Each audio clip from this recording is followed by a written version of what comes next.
5 రోజుల పాటు Iran nuclear plants మీద అటాక్ చేయనని చెప్పి అమెరికా అధ్యక్షుడు డొనాల్డ్ ట్రంప్ తన ట్రూత్ సోషల్లో అంటే తన సోషల్ మీడియా ప్లాట్ఫామ్లో పోస్ట్ చేశారు.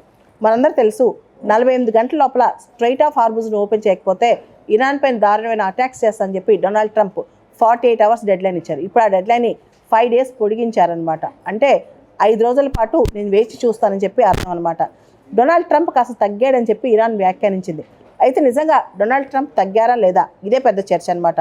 ఓ పక్క నాటో సపోర్ట్ రాలా, స్ట్రైట్ ఆఫ్ హార్మూజ్ని ఓపెన్ చేయించాలి నాటో కంట్రీస్ అంటే నాటో సపోర్ట్ రాలా.